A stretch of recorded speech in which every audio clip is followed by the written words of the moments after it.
नमस्कार, news India देख रहे हैं आप और आपके साथ मैं हूं सुरभि तिवारी। ऑपरेशन सिंदूर जिसे अंजाम दिया भारतीय सेना की तीनों टुकड़ियों ने, यानी ये संयुक्त कार्रवाई थी। ऑपरेशन सिंदूर को लेकर गृह मंत्रालय की अहम बैठक अभी भी जारी। अमित शाह की सभी सीएमएस डीजीपी के साथ में मीटिंग जारी है। बैठक में जुड़े सीमावर्ती राज्यों के मुख्य सचिव। तो फिलहाल ये जानकारी आपको दे दें, गृह मंत्रालय की ओर से भी लगातार जो ये बैठक बुलाई गई थी, इसमें गृह मंत्री भी पहुंच चुके हैं, साथ ही साथ सेना के उच्च अधिकारी भी शामिल है। ऑपरेशन सिंदूर को लेकर गृह मंत्रालय की अहम बैठक इस वक्त चल रही है।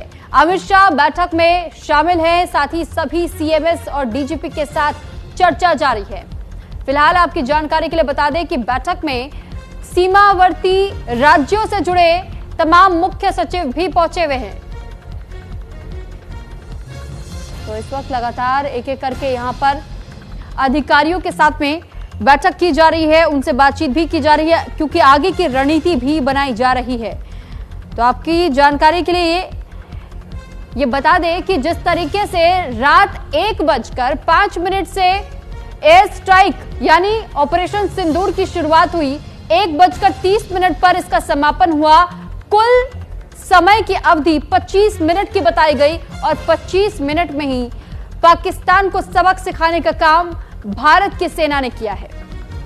और इसके बाद से फिलहाल कुछ ऐसी भी खबरें सामने आ रही है कि अभी भी सीज फायर का उल्लंघन जम्मू कश्मीर के कुछ इलाकों में जारी है, लेकिन उसका मुंहतोड़ जवाब हमारी सेना की ओर से दिया जा रहा है। ऐसे में सुरक्षा के लिहाज से अभी भी कई बैठकें बुलाई जा रही हैं और इस बीच गृह मंत्रालय में भी एक बैठक जारी है। सभी सीएमएस भी मौजूद है, डीजीपी के साथ भी यह बैठक जारी है और साथ ही साथ कई मुख्य सचिवों को भी, सीमावर्ती राज्यों से जुड़े हुए मुख्य सचिवों को भी बुलाया गया है।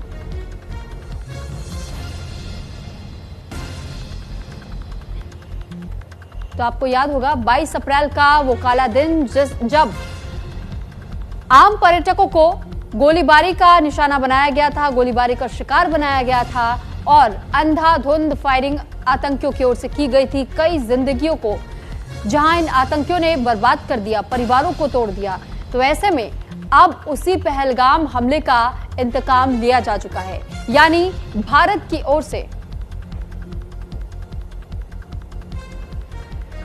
तो इस पर ज्यादा जानकारी के साथ ज्योति प्रश्नंदा हमारे साथ इस वक्त जुड़ चुके हैं। ज्योति, आपसे इस वक्त की अपडेट चाहेंगे, क्योंकि खबरें ऐसे भी मिल रही हैं कि अभी भी एलओसी पर सीज फायर का उल्लंघन हो रहा है पाकिस्तान की ओर से। देखिए, सिर्फ सीज फायर का उल्लंघन पिछले 12-13 दिनों से एक लाइट गोलाबारी से किया जा रहा था, भारी गोलाबारी नहीं थी। लेकिन आज रात से मोर्टार शेल से फायरिंग की जा रही है, जिसमें हमारे भी कई सिविलियंस हैं, उनकी नुकसान हो चुका है। कई 7 से अधिक लोग मारे जा चुके हैं और ये सिर्फ एलओसी पर ही हो रही है। पुंछ राजौरी के क्षेत्र है, वहां पर पाकिस्तान लगातार फायरिंग कर रहा है और हैवी फायरिंग कर रहा है और रेजिडेंशियल एरियाज में को भी टारगेट किया जा रहा है। और इसी तरह बारामूला क्षेत्र में भी पाकिस्तान की तरफ से सीज फायर का उल्लंघन करते हुए लगातार हमारे रेजिडेंशियल एरियाज पर फायरिंग कर रहे हैं। और वहां से आपने कई लोग भी देखे होंगे जो अपने वीडियोस बनाकर अपने घरों की हालत दिखा रहे हैं। तो कुल मिलाकर पाकिस्तान, हमने उनके सिर्फ टेररिस्ट कैंप पर ही अटैक किए थे और हमने इस चीज को सुनिश्चित भी किया, इसके विजुअल्स भी दिखाए। लेकिन जो वो क्लेम करता है हमारे सिविलियंस मारे गए हैं, लेकिन वो हमारे सिविलियंस को टारगेट कर रहा है। लगातार हमारे सिविलियंस उसमें मारे जा रहे हैं। साथ ही ज्योति, आपसे ये भी समझना चाहेंगे, क्योंकि हमने ऐसी भी तस्वीरें देखी हैं कि पाकिस्तान एक और तो बार बार इस बात की सफाई पेश करता रहता है कि उसने कभी भी आतंकिस्तान को जगह नहीं दी, पनाह नहीं दी, लेकिन वो उन आतंकियों के जनाजे में शामिल होने के लिए उनके उच्च अधिकारी पहुंच जाते हैं, पुलिस के तमाम उच्च अधिकारी पहुंच जाते हैं, नेता गण जो है, नेताओं के बीच में से भी कुछ बड़े चेहरे उस जनाजे में मौजूद दिखाई देते हैं।